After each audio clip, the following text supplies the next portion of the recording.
Now to black fatigue, it has recently been turned into a feeling that some white and black people who say they are damn tired of foolishness of some Damn tired. black people. The claims of racism from sunup to sundown, loud talking, fighting, and the list goes on. Not my list now, keep that in mind. But some people are tired of the complaints and don't give a damn. Here's what one TikTok user had to say about it. Not racist, and I know y'all think this is racist, but it's not all people out their behavior and what they're doing to society at this moment. I'm glad people are noticing this because it's been so many years and it's finally catching up to y'all. I've been trying to tell y'all that white people are tired of y'all. I'm tired of y'all too, but everybody, the world is getting sick of y'all and y'all's. I'm so glad this day is here. I've been trying to get out there that you people need help. Me and other black conservatives. We've been trying to warn society that this is what it's going to come to when y'all keep coddling black people. All righty. Are her feelings valid? Joining us to talk about it, Dr. Angela Jones, political analyst, Angela Box, activist, Eugene Howard, filmmaker John Welling, and conservative M. Williams. We want to thank you all for joining us here on The Factor. First of all, let's define what black fatigue is supposed to be, Dr. Jones. Black fatigue is supposed to be just and I'm trying to make it as short as possible. Basically, society is saying that they're tired of how black people are blaming things that have happened to us historically in the past on what's happening today. And they are also now adding different things that they have seen in society to that behavior as well. As she said, like loud mouthing or maybe, using certain words or certain behaviors in public. So that's basically the definition in a short sense. Do we get? Are you not entertained? Are you not entertained? All right. Hey, what's going on, family? This time for No Picks Podcast. What up, family? It's Joe, No Picks Podcast. All right, Joe. So I'm gonna finish playing the joint because I want to get a couple opinions before we even. Yeah, I was hoping we'd take a break to just talk a little bit. Yeah, because I wanted to introduce the joint. We whatever, but obviously the pot. This one was on black fatigue, so I wanted to get the definition, as she sees it at least, and I want to get a couple opinions. The joint's 6 minutes long. We're not playing that long, so right. I want two different opinions. Hopefully they're conflicting opinions. I'm hoping. I didn't see the, but hopefully they're conflicting opinions. And then you and I, we get at the rest of it. So I'm gonna share out again, and let's talk about black fatigue. We get anywhere with this conversation?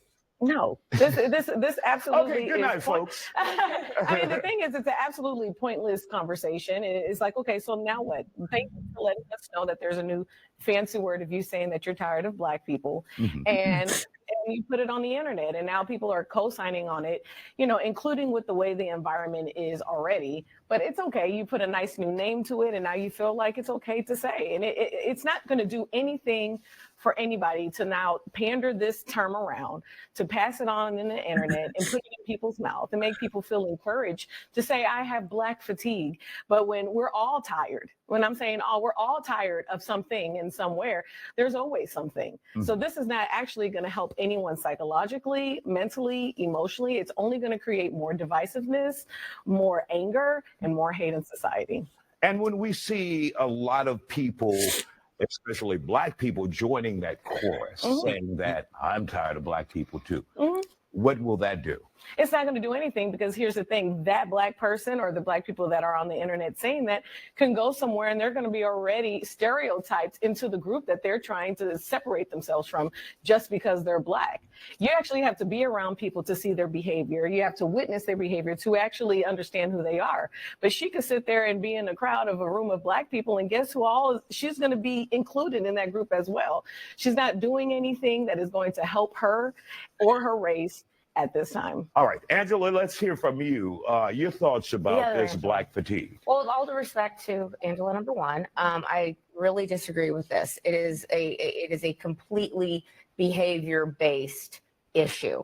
And when white people, black people, Hispanic people are saying we have black fatigue because of the behavior of some black people, we've all seen it. We all know what it is. It's everywhere. And, the issue is way more insidious than people realize. And I talk about how a lot of these things come back to what the Democrat Party has done to the Black community purposefully, starting with the Great Society of Lyndon B. Johnson, who he famously said, I'm going to have these N-words voting Democrat for the next 200 years. When Democrats said you don't need fathers in the home, you can be on welfare and have as many babies as you want. And oh, by the way, we're going to destroy public schools and we're going to make sure that behavior standards are seen as racist. So the out of control behavior that we've seen in the classrooms, in society, all over, is part and parcel of what the Democrat Party has done to the Black community. All right, Eugene, let's hear from you. All right. Damn, why did they let her cook like that, bro? God damn, bro. I was not expecting that from the white chick, bro. She went off, bro. She fucking, oh my God. Oh my God. Listen, the way this clip played out, I couldn't have planned it better, bro. Like, you had one chick on the one side, the other chick on the other side. Yeah. It was perfect, bro. I think we got the gist of it. We don't need to play anymore. It's Yeah. 3 more minutes of it. I think we got the gist of it. So let me ask you this question, Joe. First, let me ask you this. Do you have Black fatigue? Oh God, bro. It's getting close. I have not reached that point yet, Right. but I'm teetering on the edge of it, bro, because we've been talking about this for a while, bro. Like, I'm just tired of, like, our people have embraced the ghetto-ness of it all. You know, we've championed it, we've embraced it. We put Sexy Reds and the Cardi B's out there and the Meg, the Stallions, and you know, we have projected this image of our women, of our men, and we've embraced it. And like, I'm in a better neighborhood now that we bought our home. But like, I told my boy, like, yeah, like if you walk around the corner, we got mansions, we got school for the deaf, we got Germantown Friends. Like, we live in a nice neighborhood, right? But you walk 3 blocks in a direction, and it's like, it's niggas adjacent. That's what we call it. You know what I mean? Like, we're like, damn, like, we in this nice neighborhood, but you still got, I can't even say the word because people won't think I'm trying to be racist, but the Niggas, not the the us. Like, we got them around, and the ninjas. And I'm just tired of it, bro. Like, I'm tired of seeing your drawers. I'm tired of seeing your pants sagging. I'm tired of you wearing hoodies and ski masks in 80-degree weather. I'm tired of you blasting your terrible ass music at the gas station at 1 a.m. or 6 a.m. when you filling up your tank. I'm tired of like there are just things that I'm just like, I'm sick and tired of you cussing at your kids and talking to them like they're adults when they're only 2 or 3 years old. I'm tired of you talking loud on speakerphone on your cell phones, on the SEPTA buses and on in the subways, and we don't want to hear your conversations. I'm tired of your terrible ass attitude and the fact that you don't tip your waitresses and your waiters. I'm tired of like, always got like, bro, like there are some things where I'm just like, why are some of us like this as a people? And it irks my soul, bro. And yes, I feel like I'm teetering on the edge of Black fatigue, bro, but I'm getting there. Does it sound like I'm experiencing Black fatigue, bro? Because so my short answer is I'm not there yet, but damn, it's close. That's my first thought. Where are you at? Bro, I haven't even thought about this, but yeah, I mean, I think if you say, because you and I have talked about it before in different pods, if you say like Black culture is trash, and I think you're tired, you're in that Black fatigue realm. We've said that. We've said that it's becoming trash. Yeah. Yeah. I think for the most part we champion the worst aspects of ourselves. Right? I agree. We champion, being broke. Like, actually, being successful is in Black culture is considered being white. Right. Making 60, 70, 80 grand a year is considered like, oh, you want some white people shit. You're not like us. Like, if you're not destitute, living in somebody's basement on Section 8, getting welfare, then they look at Black people look at you as the outlier. They be like, oh, you're not like us. If you haven't done a bid, if you ain't been trapping, you ain't been through the system somehow. You know what I mean? Like, it's almost like a rite of passage for some of our people. And it's like, bro, like, we're not all like this. This is not all there is to life. Like, why are we embracing this culture still? Like, it's been like 2 decades. I've been seeing people embracing this shit since I've been in like 4th grade. And I'm like, bro, I've graduated from college. I'm in my late 30s now. And I'm just like, some of y'all are still on this? It's been 2 decades. When does it stop? Doesn't matter, bro. Why is it still here? Like, why do I still see grown ass men with their pants sagging and I can still see their drawers in 2025, bro? Like, some things just haven't gone away, and I don't know why. I don't get it. I was talking to Larry once, and whoever listen, whatever, you know who Larry. But I was talking to Larry once, and Larry, he was like dating a chick at the time, and this was years ago, right? So throw that out there. This is years ago, right? So whatever. So he was like, yo, he went to a cookout with the chick he was dating at the time, and like all the niggas was hood, and they was kind of looking at him like, oh, you a little different, like, oh, you went to college and shit. Like it was like, but they looked at him as less than.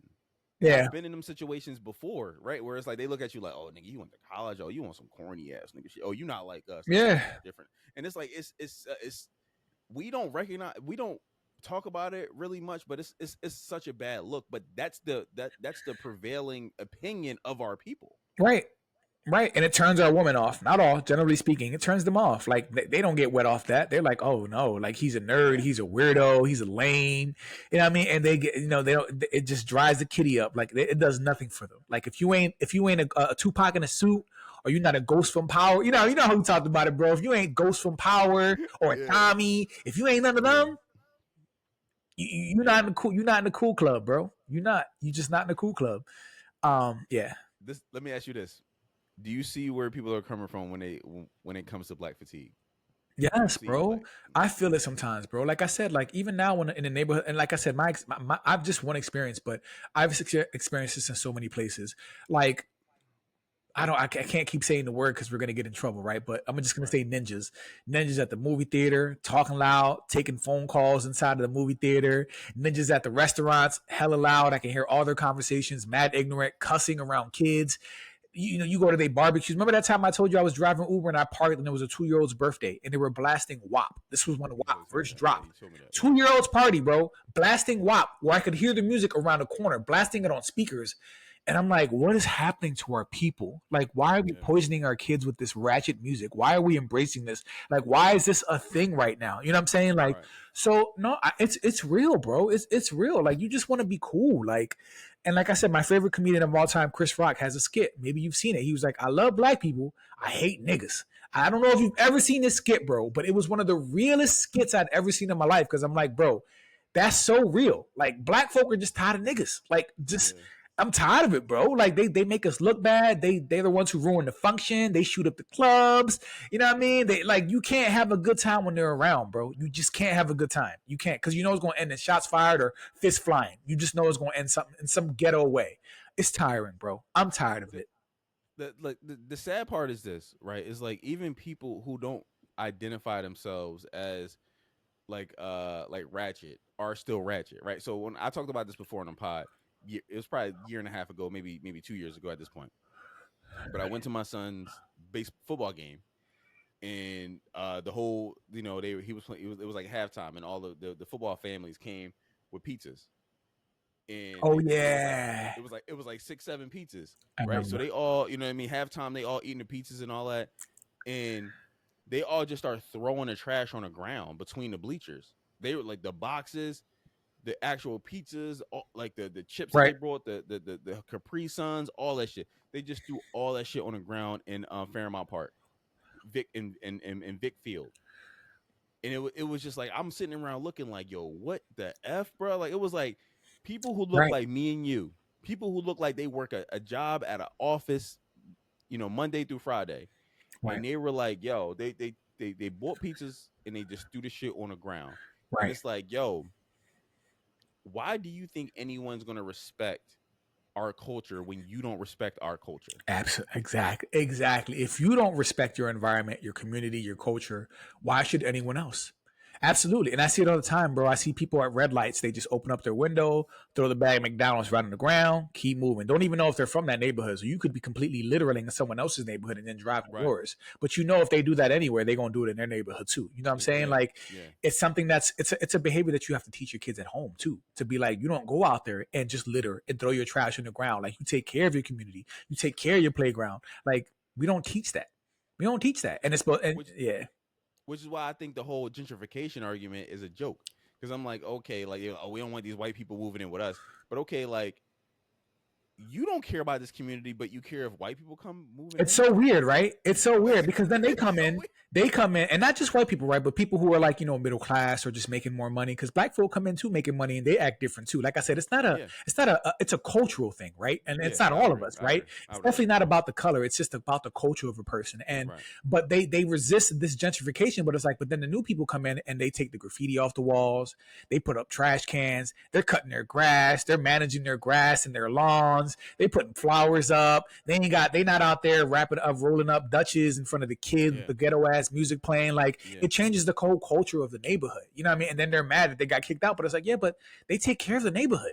They got a community garden. You know what I mean? They park still got the nets in the rims. I'm like, bro, like I'd rather live in a community like, you know, bro, you know what I'm talking about, bro. Like, come on now. Like it changes. It changes. Like it just changes, bro. Like it's real. It's real, bro. Yeah, it's real. It's 100% real.